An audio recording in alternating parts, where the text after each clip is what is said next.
बिस्मिल्लाहिर्रहमानिर्रहीम। अस्सलाम वालेकुम डियर क्लास। आज के लेक्चर में हम एक्सरसाइज 3.3 को स्टार्ट करने वाले हैं, जिसका क्वेश्चन नंबर 1 है। इसमें हमने पॉइंट्स दिए गए हैं। इन पॉइंट्स की मदद से हमने स्लोप, इंक्लिनेशन और फिर इन पॉइंट्स को एक्स वाई प्लेन में हमने ड्रा करना है। तो पहले हम पढ़ लेते हैं कि अगर कोई से भी दो पॉइंट्स गिवन हों किसी स्ट्रेट लाइन के, तो उस स्ट्रेट लाइन की हम स्लोप कैसे मालूम करेंगे, इंक्लिनेशन कैसे मालूम करेंगे और उनको ग्राफ में कैसे ड्रा करेंगे। तो मैं एक एक्स वाई प्लेन में एक स्ट्रेट लाइन ड्रा कर रहा हूँ। फॉर एग्जांपल ये एक स्ट्रेट लाइन है।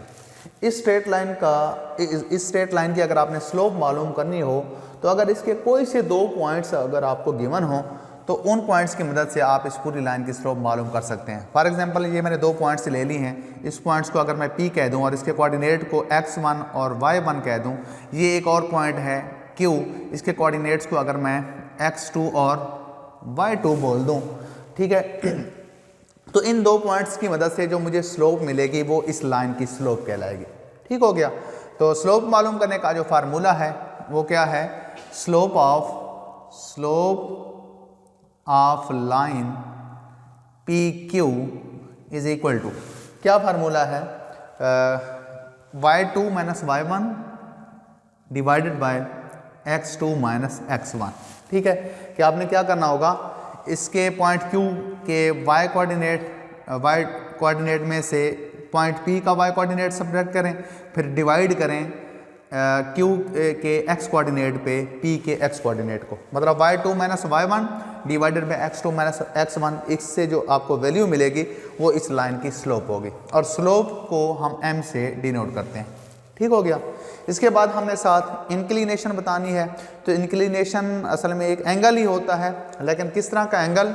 फॉर एग्जांपल ये एक लाइन है, इसका एंगल है, इस एंगल को अगर मैं यहाँ पे अल्फ़ा बोल दूँ, तो alpha greater than 0 but less than 180 degree, यानी 0 से ग्रेटर और 180 से लेस जो एंगल होता है, इसको हम क्या कहते हैं, इंक्लिनेशन कहते हैं। मीन्स कि एक नॉन हॉरिजॉन्टल लाइन और जिसका एंगल क्या हो, greater than 0 but less than 180, तो ये जो एंगल होता है इसी को हम क्या कहते हैं, इंक्लिनेशन कहते हैं।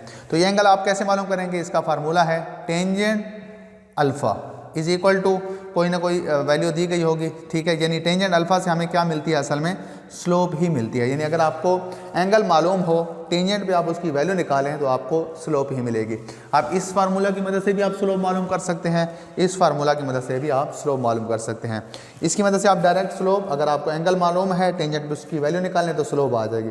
या फिर अगर आपने इंक्लिनेशन यानी एंगल मालूम करना हो, तो आप इसी की मदद से tangent alpha is equal to M की कोई ना कोई वैल्यू होगी, तो वहाँ से alpha equal to tangent inverse करेंगे, तो वहाँ से जो वैल्यू मिलेगी वो इंक्लिनेशन कहलाएगी। ठीक है। उसके बाद हमने इनको एक्स वाई कोऑर्डिनेट सिस्टम में ड्रा करना है। तो स्टार्ट करते हैं क्वेश्चन नंबर 1। इसके लिए हमें दो पॉइंट्स दिए गए हैं। ये एक किसी स्ट्रेट लाइन के कोई से दो पॉइंट्स हैं।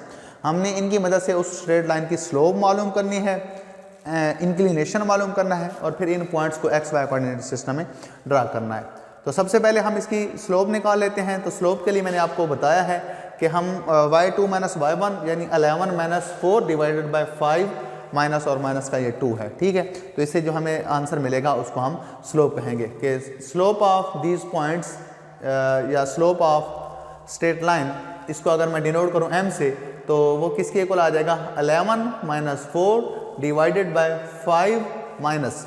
ठीक है। फार्मूले में माइनस है क्योंकि x2 माइनस x1, तो x1 की यहाँ पे x1 की जगह यहाँ पे माइनस का 2 है, तो ये प्लस का 2 हो जाएगा। तो 11 माइनस का 4 answer is 7 divided by 5 plus 2 answer is 7, 7 divided by 7 answer is 1। m की वैल्यू क्या आ गई है, 1। तो ये स्लोप है इस लाइन की जिसके दो पॉइंट्स हमें गिवन थे। यानी इन पॉइंट्स को मिलाने से हमें एक स्ट्रेट लाइन मिलेगी ना, उस स्ट्रेट लाइन की स्लोप जो है वो क्या है, 1 है, m इज इक्वल टू 1। ठीक है। अब हमने इनकी इंक्लिनेशन मालूम करनी है, मतलब एंगल मालूम करना है। तो मैंने बताया है कि m is equal to tangent alpha, यानी ये स्लोप ही है। अगर एंगल आपको मालूम हो, टेंजेंट पे उसकी वैल्यू निकाल लें, या m इज इक्वल टू 1 यानी ये स्लोप है, तो m is equal to tangent alpha. ठीक है।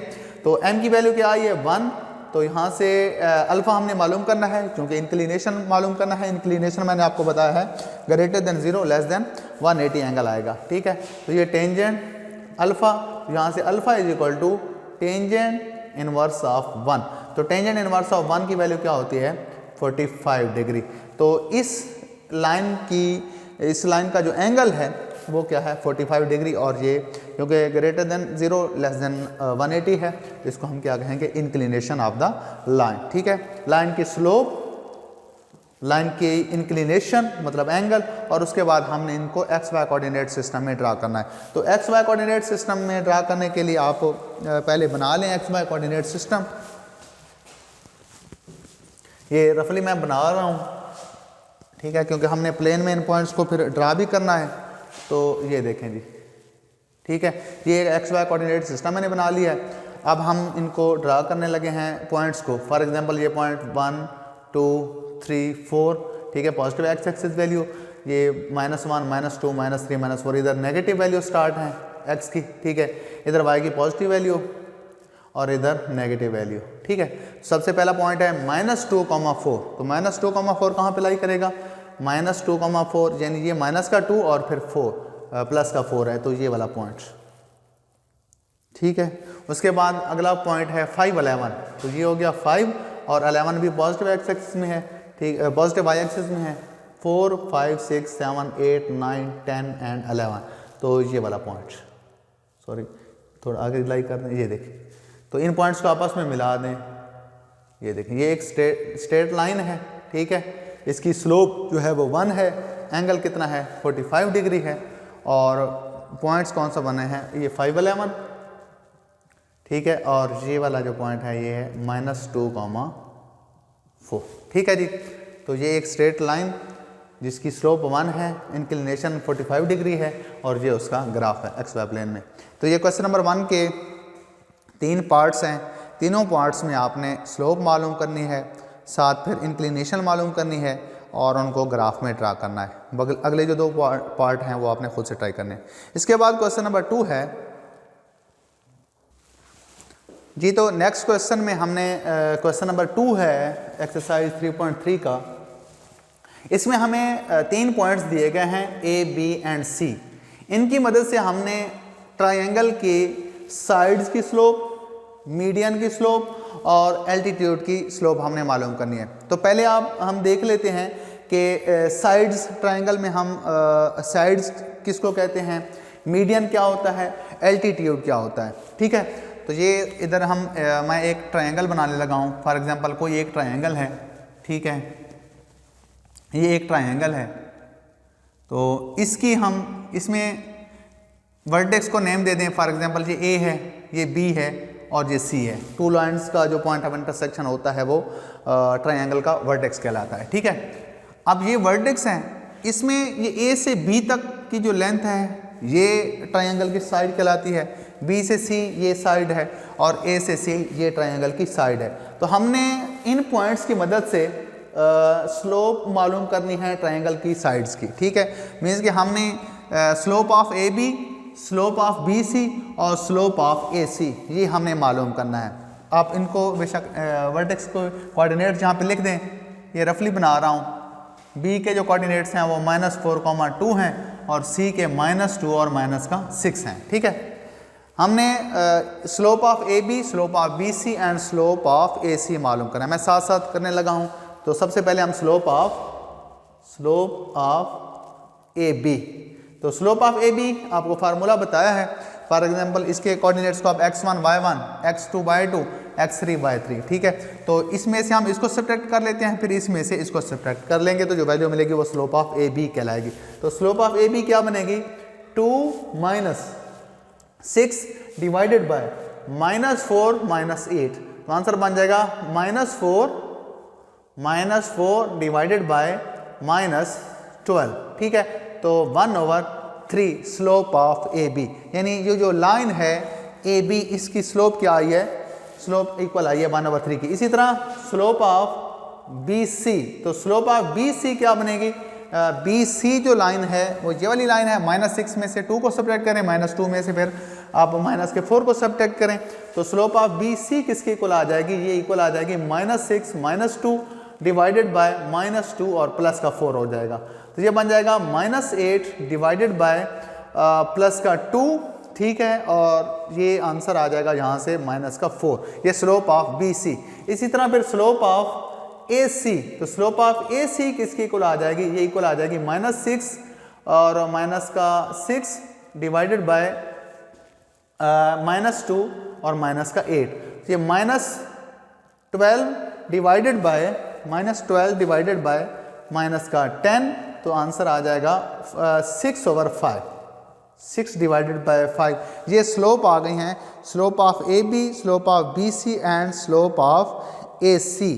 चारों स्लोप्स हमारे पास आ गई हैं ट्रायंगल की साइड्स की। इसके बाद हमने मालूम करना है, सेकंड पार्ट में हमने क्या मालूम करना है, मीडियन की स्लोप। मीडियन क्या होता है, ट्रायंगल के एक ऐसा लाइन सेगमेंट जो ट्रायंगल की साइड के मिड पॉइंट, ठीक है, वर्टेक्स और उसके अपोजिट साइड के मिड पॉइंट से जो लाइन पास करती है उसको हम मीडियन ऑफ द ट्रायंगल कहते हैं। क्या होता है median of the triangle, triangle के वर्टेक्स और अब उसके अपोजिट साइड के मिड पॉइंट से जो लाइन पास करेगी।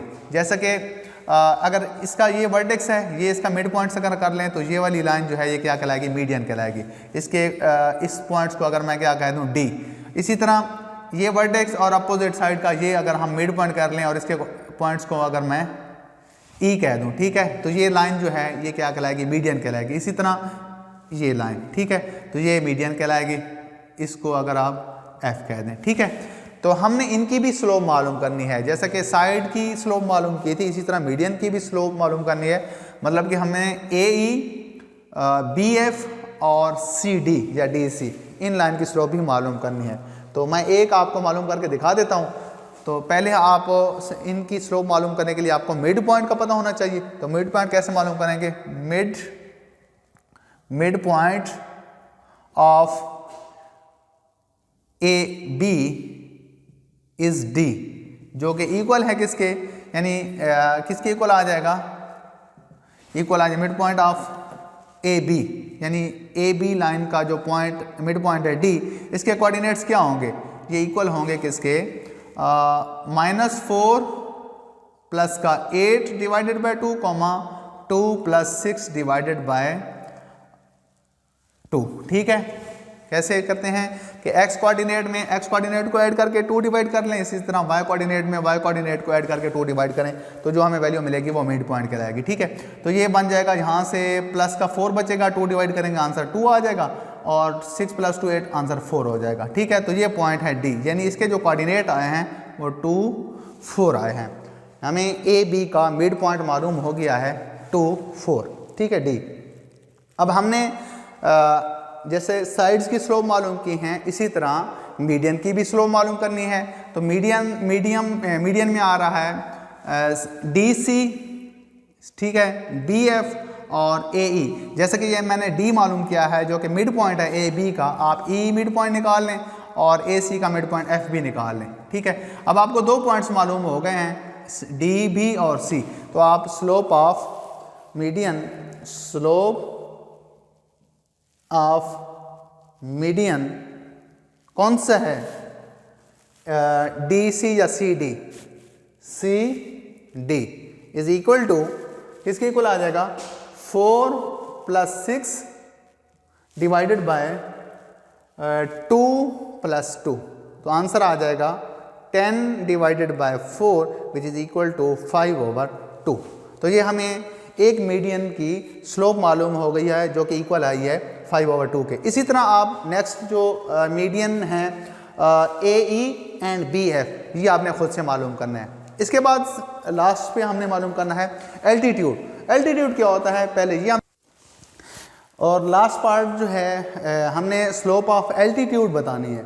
तो मैंने आपको एल्टीट्यूड का शुरू में बताया है। एल्टीट्यूड क्या होता है, किसी भी ट्रायंगल का, मसलन आपके पास एक ट्रायंगल है ना, कोई भी ट्रायंगल है, ठीक है, कोई भी ट्रायंगल है, तो उसका आप एल्टीट्यूड कैसे मालूम करेंगे, उसके वर्टेक्स से आप एक लाइन ड्रा करें, ठीक है, उसके वर्टेक्स से जो अपोजिट साइड का परपेंडिकुलर हो, तो ये एल्टीट्यूड कहलाता है, ठीक है। इसको अगर मैं A कहूँ, इससे आप एक अमूद गिराएं, ठीक है, जो अपोजिट साइड का परपेंडिकुलर हो, तो ये एल्टीट्यूड ऑफ वर्टेक्स ए कहलाएगा। इसी तरह यहाँ से आप एक लाइन ड्रा करें जो अपोजिट साइड का परपेंडिकुलर हो, यहाँ से लाइन ड्रा करें जो अपोजिट साइड का परपेंडिकुलर हो, तो ये एल्टीट्यूड कहलाता है। तो हमने एल्टीट्यूड की स्लोप मालूम करनी है। हमारे पास जो ट्रायंगल थी वो कुछ इस तरह की बन रही है, ठीक है।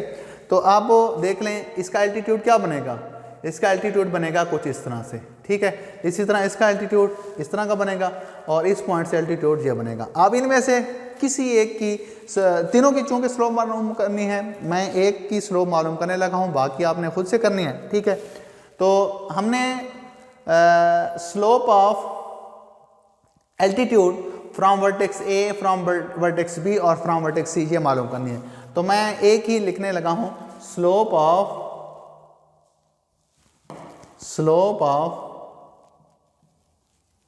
Altitude from vertex C. तो ये किसकी इक्वल होगी? अब यहाँ पे देखें, मैं इस एल्टीट्यूड की स्लोप लिखने लगा हूँ, तो इस लाइन के साथ क्या रिलेशन है? तो यहाँ पे अगर हम गौर करें तो ये वाली लाइन और ये वाली लाइन जो है ये आपस में परपेंडिकुलर हैं।